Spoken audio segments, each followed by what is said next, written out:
Playoffs tip-off, let's go with some breaking news on the coaching front. The Phoenix Suns have fired head coach Mike Budenholzer after one season, their third firing of head coach in 3 years now.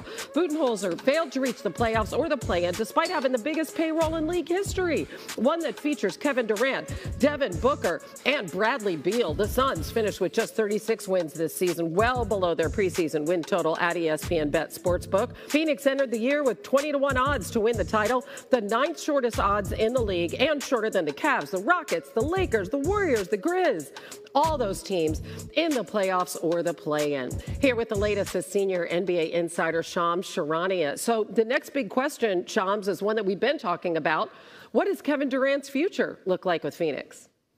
Hey, now this is the start of significant changes coming to Phoenix. And from a roster perspective, that is expected to begin and center around Kevin Durant, their all-star future Hall of Famer. And back at the NBA trade deadline, there were multiple teams that pursued Durant in trades, and there were some teams where there were also mutual interests. Those teams included Houston, New York, San Antonio, as well as Miami. So expect those teams to be back in the picture for Kevin Durant. I would expect others to jump in the fray as well. It's going to really come down to which team believes they are a Kevin Durant away. So stay very close to the NBA playoffs and seeing who does well. But one difference from the trade deadline to now is I am told the Suns are expected to work with Durant as well as his business partner, Rich Kleiman, on finding his next trade home. Yeah. So 1 more year, $54.7 million on that deal. Okay, we had another move today. I mean, these are coming fast and furious. It was a front office move. The Pelicans firing Executive Vice President David Griffin, who's been with them so long that he drafted Zion Williamson back in 2019. So where do things stand in New Orleans now? As far as their head of basketball operations, I'm told Joe Dumars, the Hall of Famer, he is the leading candidate to become the lead basketball executive for the New Orleans Pelicans. He was the 2004 champion executive with the Detroit Pistons. We know he's got a long history as an executive in this league. He's also a Louisiana native, but his first task, anyone's first task as head basketball operations, will be the future of Zion Williamson. And where does Zion Williamson shape up over the long term in New Orleans? That's going to be the biggest task. He has played under 50% of possible games as a New Orleans Pelican. When he's on the court, he has been amazing. But can they get him to play for longer stretches of time? Where does his future lie? That will be part of the hard conversation for Joe Dumars in all likelihood. Yeah, this is a team that won 21 games this season, second worst in franchise play-in. The Golden State Warriors get the Grizzlies in that matchup, a rematch of the 2021 play-in where Memphis came out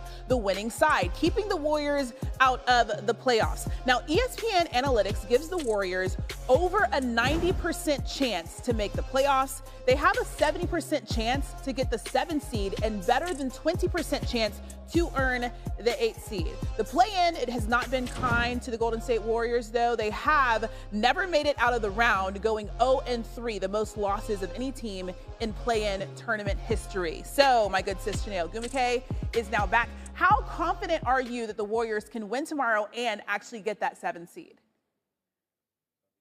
As confident as I am in you dressing up and showing out every day on SportsCenter. So that means I'm extremely confident. I'm inspired by the orange carpet behind me at the WNBA draft. Look, when it comes to the Golden State Warriors, they were a layup away virtually to securing that 6th seed. This is still a team that I know people are concerned with, Jimmy Butler, his status after he got banged knees with Kawhi Leonard. And also we know that Steph Curry was not playing at 100% yesterday in that thriller versus the Clippers. But still, we see the impact of Jimmy Butler. Steph Curry going from 22 points per game to 27 points per game.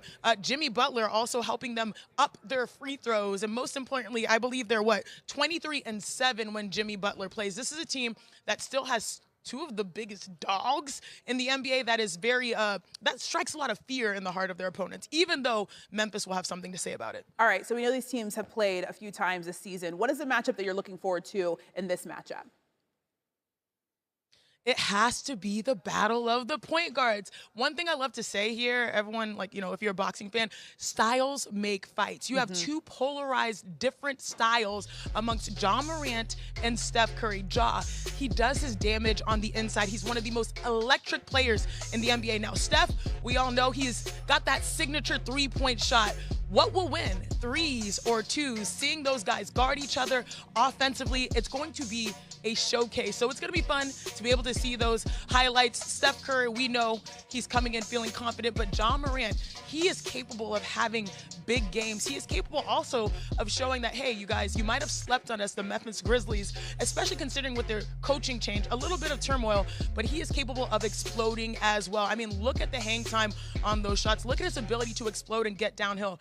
Two different styles, but one fight. I'm looking forward to it. All right, it'll be a good one. And if they do get that 7 seed, they face the Rockets in round 1. Shanae, don't go anywhere as we welcome in Tyler Fulgham, a.k.a. T-Money, our sports betting analyst, with us now. So what is your best bet for Grizzlies-Warriors play-in game tomorrow? I like the Warriors in the spot, and it's as much a bet against the Grizzlies and their late-season turmoil as it is a bet on the experience of Steve Kerr, Steph Curry, Draymond Green, and Jimmy Butler. I'll lay the 6.5 for the full game, but a bet that I really like is the Warriors to win the third quarter by at least 2 points. I think maybe that youthful exuberance and that, athleticism of the Grizzlies can keep this game close for the first couple of quarters, but the adjustments that Steve Kerr will make as a veteran coach coming out of the halftime break will really pay dividends in the third quarter. That's why I think if the Warriors are to separate and cover this game, they do so out of the halftime break in the third quarter like they used to back in the day when they had the big three with Steph, Clay, and Draymond and dominate dudes coming out of half. All right, certainly a lot to look forward to in that matchup. Tyler Fulgham, you'll be back. I will.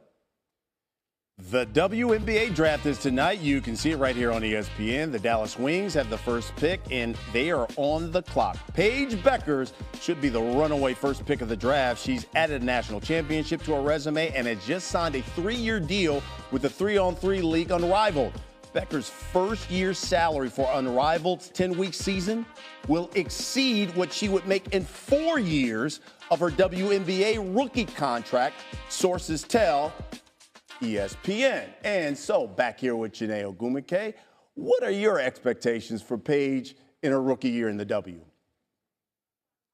First of all, if Tyler could be T-Money, can I be C-Money? But hey, we are where the money resides here in New York at the WNBA draft. Speaking of the money, Paige has got it. What do I expect from her? I mean, efficiency. She's one of the most efficient guards the game has ever seen.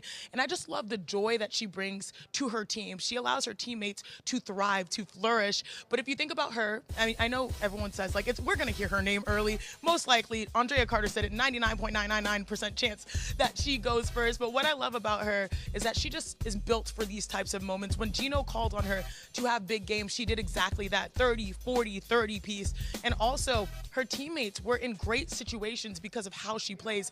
I expect that type of play from her in the W. It's like WNBA, we get another dub for the WNBA. That is Paige Beckers, a superstar, a household name that is